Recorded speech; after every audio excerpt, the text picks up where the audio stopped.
তিনজনে এসে আমাকে বলে আপনার রিপোর্টটা নিয়ে আসেন, আমরা এখন আপনাকে বুঝিয়ে দেবো সুন্দর করে।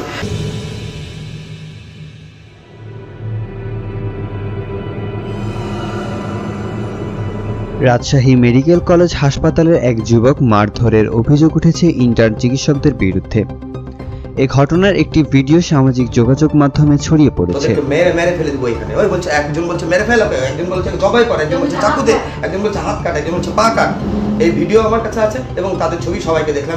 বুধবার হাসপাতালের 49 নম্বর ওয়ার্ডের ওই ঘটনার পর নগরীর বোয়ালিরা থানার বোসপাড়া এলাকার বাসিন্দা সুমন পারভেজ রিপন হাসপাতালের পরিচালক ব্রিগেডিয়ার জেনারেল FM শামীম আহমেদের কাছে লিখিত অভিযোগ করেন। হাত তোলার একটা অভিযোগ এসে আমার কাছে, তো আমি যে রোগী যে অভিযোগকারী এবং ওনার আত্মীয় স্বজন যারা আসে সবার সাথে কথা বলেছি আমি, কথা বলে আমি এটা পূর্ণাঙ্গ তদন্ত করব, এবং দায়ী যে আছে দায়ীর বিরুদ্ধে শক্ত ব্যবস্থা নেওয়া হবে। অভিযোগের পরিপ্রেক্ষিতে ওই ওয়ার্ডের 2 ইন্টার্ন চিকিৎসকের সাময়িক বরখাস্ত করা হয়েছে। গঠন করা হয়েছে 5 সদস্যের তদন্ত কমিটি। আগামী 3 কার্যদিবসের মধ্যে কমিটিকে প্রতিবেদন দিতে বলা হয়েছে। বরখাস্ত 2 চিকিৎসক হলেন ফরহাদ হাসান ও আলমগীর হোসেন। রিপনের মা পিয়ারা বেগম ফুসফুসের সমস্যায় ভুগছেন।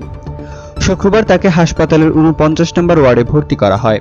বুধবার সকালে তার মায়ের একটি রিপোর্টের বিষয়ে ইন্টার্ন চিকিৎসকদের কাছে জানতে চাইলে তারা একবার এক এক রকম তথ্য দেন, এমনটাই অভিযোগ রিপনের। তিনি বলেন, এ নিয়ে ইন্টার্ন চিকিৎসকদের সঙ্গে আমার বাকবিতণ্ড হয়। এক পর্যায়ে তারা আমাকে রিপোর্টে কি এসেছে তা বুঝিয়ে বলার জন্য তাদের ব্যক্তিগত চেম্বারে ডেকে নিয়ে যান। সেখানে তারা আমাকে এলোপাথারিভাবে মারধর করে। 10-15 জন মিলে আমাকে পিটিয়েছে। আমার সমস্ত শরীরে দাগ পড়ে গিয়েছে।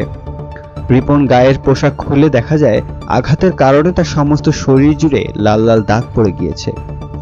অভিযোগ পাওয়ার পর সাংবাদিকদের সঙ্গে কথা বলে রাজশাহী মেডিকেল কলেজ হাসপাতালের পরিচালক brigadier general FM Shamim Ahmed, রিপনকে মারধরের 7 মিনিট 10 সেকেন্ডের ভিডিও দেখা যায়। একটি কক্ষের মধ্যে চিকিৎসকদের পোশাক পরিহিত কয়েকজন উচ্চস্বরে কথা বলছেন এবং কাউকে মারছেন। তাদের কারো কারো চোখে চশমাও দেখা গিয়েছে। ভিডিওটি প্রথম 2 মিনিট 15 সেকেন্ডে দেখা গেলেও পরের অংশটুকু অন্ধকার। তবে মারধরের শব্দ, আকুতি, অশ্লীল কথাবার্তা এসব স্পষ্ট বোঝা যাচ্ছিল। রিপনকে বলতে শোনা যাচ্ছিল, আর মাইরেন না ভাই, মেলা মারছেন, আমাকে একটু পানি খাইতে দেন, আমি মরে যাব, আমি ভুল করছি, ক্ষমা চাইছি, আমাকে আর মাইরেন না, আমাকে মারার কথা আমার আম্মাকে বললেন না, আম্মা অসুস্থ হয়ে পড়ব।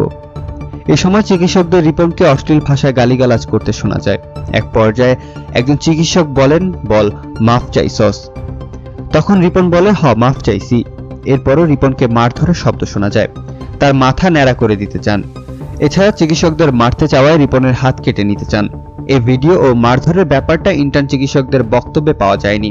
গত 2 বছর ধরে রাজশাহী মেডিকেল কলেজ হাসপাতালে ইন্টার্ন চিকিৎসকদের কোনো কমিটিই নেই।